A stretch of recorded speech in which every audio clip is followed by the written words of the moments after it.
ফেসবুকের content monetization setup সাধারণ কিছু ভুলের কারণে আপনার মনিটাইজেশন রেস্ট্রিক্টেড বা আপনি মনিটাইজেশন হারিয়ে ফেলতে পারেন। যারা ফেসবুকের কন্টেন্ট মনিটাইজেশন সেটআপ পেয়েছেন তাদের অবশ্যই জানা উচিত ফেসবুকে কোন কোন কাজ করার কারণে আপনার কন্টেন্ট মনিটাইজেশন সেটআপটি আপনি হারাতে পারেন।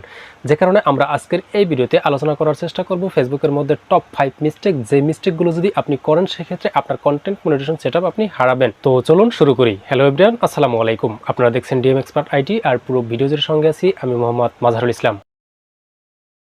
আপনি যদি হেট স্পিচ, ভায়োলেন্স, মিথ্যা তথ্য এবং সেন্সিটিভ বিষয় নিয়ে ভিডিও তৈরি করে থাকেন সেক্ষেত্রে আপনার কন্টেন্টে কিন্তু ইস্যু চলে আসবে এবং একই ভুল আপনি যখনই বারবার করতে থাকবেন তখনই কিন্তু আপনার পেজের মনিটাইজেশন ফেসবুক কিন্তু রেস্ট্রিক্টেড করে দিবে। এজন্য আপনি যখনই ফেসবুকের কন্টেন্ট মনিটাইজেশন সেটআপ পাবেন তখন আপনার কন্টেন্ট বানানোর আগে অবশ্যই আপনাকে চিন্তা করতে হবে আপনার কন্টেন্ট দ্বারা যাতে কারো কোনো ক্ষতি না হয় এবং আপনার কন্টেন্টের মধ্যে এমন কোনো বিষয় যাতে উপস্থাপন না হয় যেটার মধ্যে হেট স্পিচ কিংবা কোনো মিথ্যা তথ্য কিংবা কোনো ব্র্যান্ড কিংবা কোনো নামি দামি সেলিব্রিটি নামে কোনো মিথ্যা বা মিস ইনফরমেশন যাতে না হয়, এই বিষয়গুলোকে আপনি অবশ্যই ফোকাস রেখে তারপর সেই কন্টেন্টগুলোকে ফেসবুকে পাবলিশ করবেন। এছাড়াও আরেকটি বিষয় মনে রাখবেন, আপনি দেখা যায় অনেক সময় কোনো অ্যাক্সিডেন্ট কিংবা কোনো রক্তাক্ত বিষয়ের ফুটেজ যাতে আপনার কন্টেন্টের মধ্যে না থাকে কিংবা আপনি এমন ধরনের কোনো কথা যাতে কোনো টাইটেল বা ক্যাপশনে না লেখেন, এই বিষয়গুলোকেও ফোকাস রেখে আপনার কন্টেন্টগুলোকে পাবলিশ করতে হবে। যদি এগুলো থেকে থাকে সেক্ষেত্রে কিন্তু আপনার সেই কন্টেন্টে ইস্যু আসবে এবং এই ইস্যুগুলো বারবার আসার কারণে কিন্তু আপনার কন্টেন্ট মনিটাইজেশন সেটআপ আপনি হারাবেন। অন্যের গান, ভিডিও, ফুটেজ কিংবা অন্যের কোনো ছবি যদি আপনি অনুমতি ছাড়া ব্যবহার করে থাকেন সেক্ষেত্রে আপনার ওই কন্টেন্টের মূল ওনার কিন্তু আপনাকে কপিরাইট স্ট্রাইক দিয়ে দেবে। এই কপিরাইট স্ট্রাইক আপনি যখনই একাধিকবার আপনার পেজে আসবে তখন কিন্তু আপনার ফেসবুকের কন্টেন্ট মনিটাইজেশন সেটআপটি চলে যাবে বা রেস্ট্রিক্টেড করে দিবে। যে কারণে অবশ্যই আপনারা যে কাজটি করবেন, আপনারা ফেসবুকে যখন কোনো কন্টেন্ট পাবলিশ করবেন, যদিও আপনার কোনো অন্যের কোনো ফুটেজ প্রয়োজন হয় সেক্ষেত্রে সেটা যাতে অনুমতি নিয়ে হয় কিংবা আপনার যাতে কপিরাইট ল মেনে আপনাকে কিন্তু সেই ফুটেজগুলো ব্যবহার করতে হবে।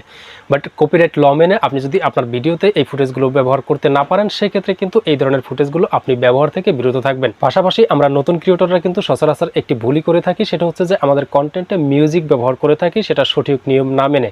আমরা কিন্তু ফেসবুকে মিউজিক ব্যবহার করার ক্ষেত্রে কিছু রুলস রয়েছে, যে রুলসগুলো না মেনে যদি আমরা কন্টেন্টে মিউজিকগুলো ব্যবহার করি কিংবা অন্যের কোনো ট্রেন্ডিং মিউজিক ব্যবহার করি সেক্ষেত্রে সেই মিউজিক ব্যবহার করার কারণে কিন্তু আমাদের ভিডিওতে কপিরাইট স্ট্রাইক চলে আসতে পারে। যদি আমাদের কোনো কন্টেন্টে মিউজিক ব্যবহার করতে হয় সেক্ষেত্রে আমাদের সেই মিউজিকগুলো কালেক্ট করার জন্য মেটা অডিও লাইব্রেরি একটি ওয়েবসাইট রয়েছে, সেখান থেকে মিউজিক সাউন্ডগুলো কালেক্ট করে কিন্তু আমাদের ভিডিওতে ব্যবহার করতে পারি। বাট এই জায়গা ব্যতীত অন্য যে কোনো জায়গা থেকে যদি আপনি ফেসবুকের জন্য মিউজিক ব্যবহার করেন সেক্ষেত্রে আপনার কিন্তু একটি রিস্ক থেকেই যাবে এবং কপিরাইট আসার সম্ভাবনা থাকবে।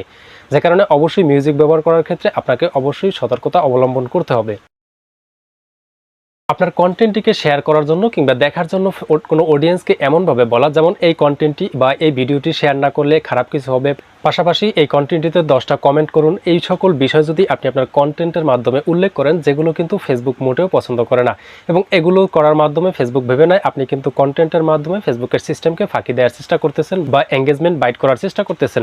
যে কারণে আপনাকে যে কাজটি করতে হবে, কন্টেন্ট মনিটাইজেশন সেটআপ পাওয়ার পরে হোক বা আগে হোক আপনাকে অবশ্যই এঙ্গেজমেন্ট বাইট করা যাবে না। আপনাকে প্রতিনিয়ত এমনভাবে কন্টেন্ট তৈরি করতে হবে যাতে করে অডিয়েন্সরা বাধ্য হয় আপনার কন্টেন্টে লাইক, কমেন্ট কিংবা শেয়ার করে।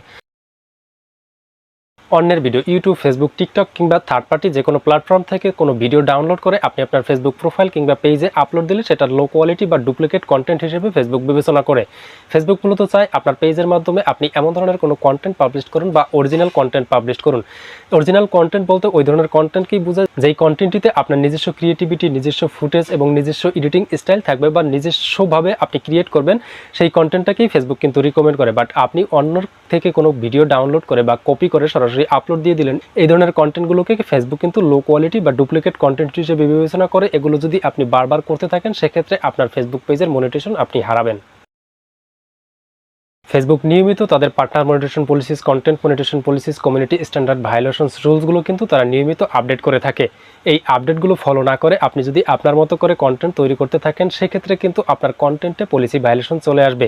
এজন্য আপনাকে প্রতিনিয়ত ফেসবুকের partner monetization policies, content monetization policies যে রুলসগুলো আপডেট হয় এগুলোকে ফলো করতে হবে। এজন্য ফলো করার জন্য আপনারা প্রতিনিয়ত ফেসবুকের প্রফেশনাল ড্যাশবোর্ডের নেক্সট স্টেপ ফলো করতে পারেন। সেখানে কিন্তু নতুন নতুন কোনো আপডেট আসলে আপনাদেরকে অ্যানাউন্সমেন্ট আকারে জানিয়ে দেয়। পাশাপাশি আমাদের ইউটিউব চ্যানেল অথবা ফেসবুক পেজে ফলো দিয়ে রাখতে পারেন, কারণ আমরা প্রতিনিয়ত ফেসবুকের partner monetization policies, content monetization policies সহ ফেসবুকের যত নতুন আপডেটগুলো আসে সেগুলো সবার আগে আপনাদেরকে দেওয়ার চেষ্টা করি।